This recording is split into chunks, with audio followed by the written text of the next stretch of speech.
Hello, ladies and gentlemen. My name is Keegan. Welcome back to the channel, and welcome back to round 13 of the Supercoach Diaries. As always, I'm welcoming you to my Supercoach. If you haven't seen the series before, it's just a weekly update, almost a weekly vlog of how my Supercoach exploits get going in this season. And if you play Supercoach, you know at the moment we are in the middle of the dreaded bye. We're currently one round into the bye, and I actually had a pretty good week. As you can see right there, I had 1,990 points for a bye week, which is really good. Um, Currently, I am ranked 10th in the top 5%. I'm ranked 10,417th. And pretty happy. I had 4 out of 4 league wins last week too, which was really, really good. So overall, pretty happy with the way that that I'm traveling. I have used my 3 trades this week. I'm down to 9 trades. I'm thinking 9 trades. I've tried to avoid getting a donut this week, and if you're not aware what that means, basically it means if you have a 0 that's counts against your name. But unfortunately, I've only got 17 players playing this week. An injury sort of ruined a few of my plays, a few of my choices. So unfortunately, only 17 this week, but is recoverable, isn't too much of a disaster. But I'll talk you through that. I'll talk you through the changes I made, and I'll also talk you through who scored well for me last week. All right, let's have a look at my team. So here's the team that I went with last week. So you can see there, Lloyd scored really well, Williams scored really well, Rich scored really well, Hoare scored really well, Brody Smith was okay. From that back line, I actually have traded out Darcy Moore. Darcy Moore is gone, Gardner's come in, and so there's my replacement in the back line. So Gardner's hopefully going to get a few games for the Bulldogs. Hopefully they stick with him anyway. 102, I couldn't really pass it down. He can switch between forward and back, just like Burgess, who's another one that I also traded out last week as well. And as we go through the team, I'll point you through who I traded in for these people. All right, moving into the midfield, we've got Kelly, got 107. All right, Cunnington, 132 against the Suns. He was my captain. So was pretty happy, and I was pretty happy with that until I saw that Cripps got 194. And he completely blew everyone else out of the water, and I should have had him as captain. If I had him as captain, my score would have been so much better. But we'll take 132 from Cunnington, from our captain. He was playing Gold Coast. The Gold Coast midfield does have a tendency to get run over. As a Suns fan, I can tell you that. But Cripps absolutely blew Brisbane out of the water with his game. His game was amazing. Can't really say much more than that. McRae back in this week. Crouch had 97 last week, which was great. Stack had 70, so he was alright, and Clayton Oliver had 114, which was really, really good for us, a big scorer.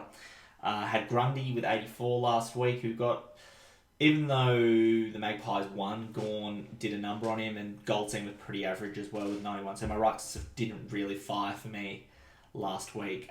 Kelly with 121, Setterfield got 67, and Dangerfield got 149. As you can see, my other 2 trades that I had was that Bewley also got traded in for Liam Stocker, because Liam Stocker's foot is he's got a foot injury, so I didn't think he'd come back, so I traded him down to Bewley, and then I also traded Burgess. Burgess, Darcy Moore, Stocker out, Bewley, Gardner, and then Travis Boak in as well, because he's been playing really well for Port Adelaide, and I couldn't ignore him from my forward line. So here's how the team's looking heading into this round of football. Now, I would show you what a full strength team would look like once the bye rounds go, but knowing me, I'd forget to change it back, and then I'd have all these issues. So as you can see, if you can probably count quicker than I can tell you I've got 17 players that are going to play this week. So I'm going to end up one short, which is kind of annoying, but at the same time, I've made trades that should be for players that will mostly play next week. I think the only one that's not going to play next week is Gardner, possibly. No, Gardner play. Anyway, one of my trades isn't going to play next week.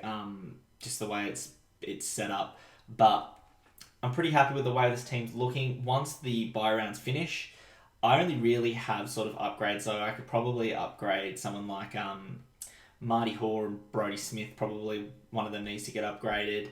And the midfield, so I reckon Crouch probably needs to get upgraded at some point.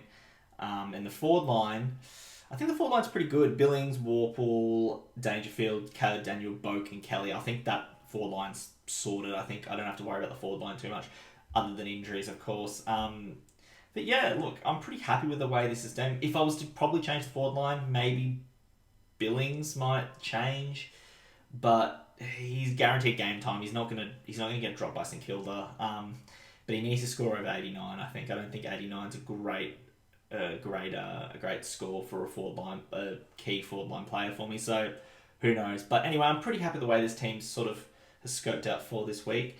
As far as captains go, I'm thinking, as for what have I set up here? I've got Fife on Saturday night against Port Adelaide. So that's a pretty close game. So hopefully Fife rises to the occasion, scores well, and if he doesn't score well, I've got Cripps against the Bulldogs on Sunday. Hopefully, Cripps can go one better and do exactly what he did against Brisbane if Fife doesn't get up for me. Anyway, so I'm pretty happy. I'm actually expecting a pretty good score this week. I'm going to have all my midfielders are going to end up scoring, but we'll wait and see what happens. I have got 1-0 to contend with, but I'm not too worried. I think my team can get through it, get through next week. If I can get through next week and have about 8 trades left for the rest of the season, I'll be pretty happy with that. Let's have a look at this. So if I was to leave my team now, I'm not going to worry about injuries at the moment, but 1, 2, 3, 4, 5, 6, 7, 8, 9, 10, 11, 12, 13, 14, 15, 16, 17 people can play. Hayes probably might get another run at some point. I'm not sure. I'm assuming Hearn will be back. Answorth, if hopefully he's still playing. But so I shouldn't be too far away from a full team next week. I might only have to make 1 trade. So if I can get through the buy period with about 8 trades ideally, but 7 trades possibly, then I'm pretty happy with the way it's going, setting me up going into the end of the year, where in the last few rounds I shouldn't have to make any trades unless it's injury. But anyway, guys, that's my thinking. I know I was about to talk about my captains and I went into about 1,000 different things, but that's how it's looking for this week. Anyway, guys, as always, I do really, really appreciate you watching me ramble on about Supercoach. I do love it. I do enjoy it. So thank you for being there. Thank you for watching. Thank you for commenting as well. I do like replying to comments. If you do leave a comment below, let me know how your bye week is going and how many, did you get any zeros last week? Did you have a full team like I did last week? Let me know in the comments below. Anyway, guys, thank you for listening. I hope you enjoyed, and I'll see you later.